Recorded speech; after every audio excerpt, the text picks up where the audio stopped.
బాబా ఎక్కడి నుంచి వచ్చారు? అద్దంగా నియోజకవర్గం. ఓకే, సో ఇప్పుడు మీరందరూ కూడా ఎప్పటి నుంచి ఎదురు చూస్తున్న ఎలక్షన్ కూడా వచ్చేసింది. సో ఇక్కడ నుంచి రాజకీయాలు ఎలా ఉంటాయి అనుకుంటున్నారు మీరు? తెలుగుదేశమే. ఎందుకైనా అంత గట్టి చెప్తున్నారు? ఎందుకంటే చేసిన పనులు ఏమి లేవు కాబట్టి దానికోసమే. అది సో ఏంటి ఈ ప్రభుత్వం గురించి చెప్పాలంటే ఏం చెప్తారు అసలు? ఈ ప్రభుత్వం ఏముంది, జనానికి డబ్బులు ఇవ్వడం తప్పితే అభివృద్ధి ఏమి లేదు. ఒక కంపెనీ లేదు, పాడు లేదు, ఏమి లేదు. రాజధానులు మొక్క చెక్కలు చేశాడు, ఏమి లేదు. దానివల్లనే అభివృద్ధి కోసం మేము చంద్రబాబు కావాలని అనుకుంటున్నాము. అది చంద్రబాబు గారు వస్తే అభివృద్ధి జరుగుద్ది గ్యారెంటీగా. కంపెనీలు పెడతాడు. ఒక కంపెనీకి వచ్చి ఒక 1000 మంది ఉపాధి హామీ పనులు జరుగుతాయి. చదువుకున్న వాళ్ళంతా లారీ డ్రైవర్లు కానీ ఒక ఆటో డ్రైవర్లకు పోతున్నారు ఈ ఉద్యోగాలు లేక. పరిస్థితి అది. దానికోసమే మార్పు కోరుకుంటున్నారు. అది పొజిషన్. సో మరి మార్పు అనేది చూస్తే ఈరోజు దాదాపు 10 ఏళ్ల తర్వాత చంద్రబాబు గారు, పవన్ కళ్యాణ్ గారు, అలాగే నరేంద్ర మోదీ గారు ఒకే వేదిక మీదకి రాబోతూ ఉన్నారు. దీన్ని ఎట్లా చూస్తారు మీరు? బ్రహ్మాండంగా ఉంటుంది. ఏమి ఇబ్బంది లేదు. బ్రహ్మాండంగా ఉంటుంది. ఆయన పైన సహకారం ఇస్తాడు. పోలవరం పూర్తయితే ప్రాజెక్టులు మొత్తం పూర్తి అయిన నమ్మకం ఉండే కంపెనీలు వస్తాయి. హ్యాపీగా ఉంటుంది. దేశం సస్యశ్యామలంగా ఉంటుంది. అది కొత్త మీద విమర్శలు చేస్తా ఉన్నారు కదా, నేను ఒక్కడనే వస్తున్నా, వీళ్ళందరూ కలిసి వస్తా ఉన్నారు, సింహం సింగిల్ అని చెప్పి సింహం సింగిల్ వచ్చినా ఇంకోటి వచ్చినా 12 రోజులు వచ్చినా ఎన్ని చెప్పుకున్నా ఏమీ లేదు. బ్రహ్మాండంగా ఉంటది. ముగ్గురు వచ్చి అది అది ఒక్కడే వస్తాడు. ఒక్కడే తోటి కుర్జీ మడతేస్తారు. అది ఇంకేం లేదు. అది బాబా ఎక్కడి నుంచి వచ్చారు? మార్కాపురం నుంచి వచ్చారు. మార్కాపురం చాలా దూరం నుంచి వచ్చారు చెల్లూరుపేట సభ చూడడానికి. మరి ఏంటి ఇప్పటి వరకు 5 ఏళ్లుగా జగన్మోహన్ రెడ్డి ప్రభుత్వంలో తెలుగుదేశం కానీ, జనసేన కానీ, లేదా బీజేపీ నాయకులు ఏదైనా మీటింగ్ పెట్టుకుంటే ఇంత పెద్ద ఎత్తున పోలీస్ సెక్యూరిటీ ఎప్పుడన్నా చూసారు? అసలుకి పోలీసులు ఇవ్వలేదు కండి. ఒంగోలు మానాడు పెట్టారు. పోలీసులు ఎక్కడొచ్చారు? మనమే రక్షణ అని టీడీపీలు మొత్తం వర్గీయులంతా. ఒక పోలీసు అని వచ్చాడు అప్పుడు. ఆ రోజు టైర్ పంచర్ గాలి తీస్తున్నాడు. చంద్రబాబు నాయుడు గారు కూడా చెప్పారు. అప్పుడు మానాడు వచ్చాము, మళ్ళీ కనిగిరి మీటింగ్ పెట్టారు, అక్కడ పోయాము. ఎక్కడ మీటింగ్ పెట్టినా వెళ్తుంటాం. కానీ ఇంత పోలీసు పెట్టాలి ఇప్పుడు ఇవ్వడం, ఇది కేవలం ఎన్నికల కోడ్ కమిషనర్ గారు చర్య వల్ల ఇట్లా వచ్చారు అనుకుంటున్నాం మేము.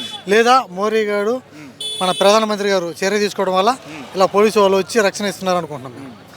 ప్రభుత్వం విధానం కూడా ఇప్పుడు మొన్నటి వరకు ఏ సభ అయినా సరే కనీసం నాయకులని, కార్యకర్తలని సభలకు రానివ్వకుండా అడ్డుకునే ప్రయత్నం చేసి ఇప్పుడు బస్సులను కూడా ఏకంగా పర్మిషన్ ఇచ్చి బస్సులు కూడా వదలడం ఎట్లా చూడాలి? ప్రభుత్వం అంటే ఇప్పుడు ఎన్నికల కమిషనర్ వచ్చేసరికి గవర్నమెంట్ పరిపాలన అనేది పూర్తిగా రద్దు అయిపోయింది. ఇప్పుడు కేవలం గవర్నర్ పరిపాలన ఉంటుంది. ఎన్నికల కమిషనర్ వాళ్ళ చేతిలో ఉంటుంది కాబట్టి ఇప్పుడు ప్రజలు రిలీఫ్ అయ్యారు. భయం లేదు.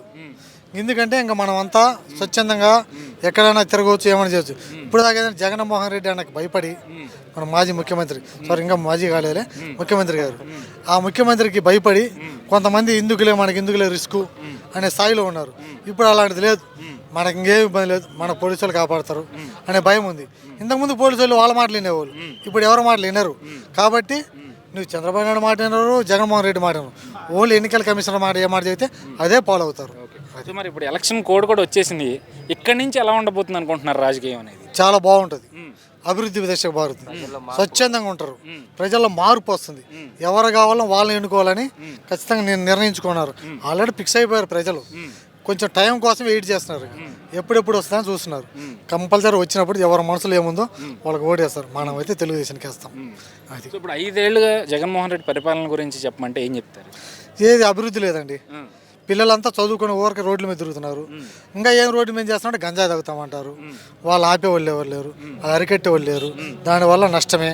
పోనీ ప్రజలకు ఏమైనా మేలు జరిగిందా అంటే అమ్మఒడి అన్నాడు, ఇద్దరికి ఇస్తున్నాడు, ఒకరికి వేసాడు. అది 13,000 వేసాడు, 3 సార్లు ఇచ్చారు. ఒకటి రైతు భరోసా అన్నాడు, 15,000 అన్నాడు. ఎంత ఇచ్చాడు? 12,000 ఇచ్చాడు. 13,000 ఇస్తాం. అది నష్టం చేశాడు. పోనీ బడి పిల్లలకి ఏమైనా తినడానికి పోషణకి అయితే స్కూల్లో ఆయా వర్కర్లకి ఇస్తారు. అవి ఎక్కడండి? గుడ్లు మురిగిపోయి ఇస్తున్నారు. అసలు ఎవరు తెచ్చుకుంటలేరు. ఆ పప్పు చెక్క ఇచ్చేవాళ్ళు అవి లేదు, ఆ పాలు ఇచ్చి అవి పోయి ఎటు పోయి అర్థం కావట్లేదు. అది జీరో. ఓకే, సో మరి ఇప్పుడు 10 ఏళ్ల తర్వాత ముగ్గురు నాయకులు ఒకే వేదిక మీదకి రావడాన్ని మీరు ఎట్లా చూస్తారు? స్వాగతం అండి. చాలా అభివృద్ధి అండి. దీనివల్ల మన అభివృద్ధి, మన రాష్ట్రము బాగుపడే రోజులు వచ్చేసినాయి. మొగ్గలోంచి పువ్వు అయి కాయ రోజులు మంచికి వచ్చాయి. దీనివల్ల ఏమైందంటే అభివృద్ధి పరుగులు పెడుతుంది. ఎలాను ఇక్కడ కూటమి అధికారంలోకి రావడం వల్ల, కేంద్రంలో మోడీ రావడం వల్ల ఎట్లయినా మోడీ గారు వస్తారు. అప్పుడు ఇద్దరు సహకారం అన్నదమ్ములా కలిసిమెలిసి ఉండి మన రాష్ట్రంలో అభివృద్ధి కావాలంటే ఈ రోడ్లు వేయడానికి డబ్బులు కావాలంటే అభివృద్ధి వస్తుంది. ఏది కావాలంటే అది తెచ్చుకోవడానికి బాగుంటుంది. పోలవరం పూర్తి చేయడానికి, అమరావతి పూర్తి చేయడానికైనా కేంద్ర సహకారం ఉండటం వల్ల మనం తొందరగా అభివృద్ధి కలగలుగుతాం. అంటే గతంలో నరేంద్ర మోదీని తిట్టిన చంద్రబాబు నాయుడుతో ఇప్పుడు బీజేపీ ఎలా పొత్తు పెట్టుకుంటుంది అని చెప్పి వైసీపీ వాళ్ళు విమర్శలు చేస్తూ ఉన్నారు. దీన్ని మనం ఎట్లా చూడాలి? ఒక్కోసారి అన్నదమ్ములు అన్నాక అరుచుకుంటుంటాం, మళ్ళీ కలిసిపోతుంటాం. అంతేగాని మోడీని తిట్టాడు, దేవి తిట్టాడు. మన రాష్ట్రం కోసమే ఆయన కూడా ఆయన మోడీని ఏదో ఒక మాట అన్నాడే కానీ వేరే మాటలేమి విమర్శించి సొంతంగా ఏమీ అనలేదు. కాబట్టి రాష్ట్రం అభివృద్ధి కోసం ఎందుకు మీరు సహకరించట్లేదని ఒక కోపమే తప్ప వేరే దేశంలో ఏం లేదు. అది సో మరి ఈసారి బీజేపీ సహకరిస్తుంది అనుకుంటున్నారు రాష్ట్ర అభివృద్ధికి? 100% సహకరిస్తాను అనుకుంటున్నాం. ఎందుకంటే పురంధీశ్వరి గారు ఉన్నారు, మేడం గారికి బాగా తెలుసు మన రాష్ట్రంలో ఉన్నవాళ్ళు కాబట్టి. బాబు గారు కూడా వాళ్ళ మరిది గారే కాబట్టి ఇద్దరు కలిసి ఉండటం వల్ల పవన్ కళ్యాణ్ సహకారంతో మధ్యలో ఉన్నారు కాబట్టి ఈ ముగ్గురు కలయికతోటి మన రాష్ట్రం అభివృద్ధి అవ్వడానికి చాలా ముందుకు దూసుకెళ్ళడానికి అవకాశాలు ఉన్నాయి కాబట్టి మేము నమ్ముతున్న విశ్వాసం ఉంటుంది.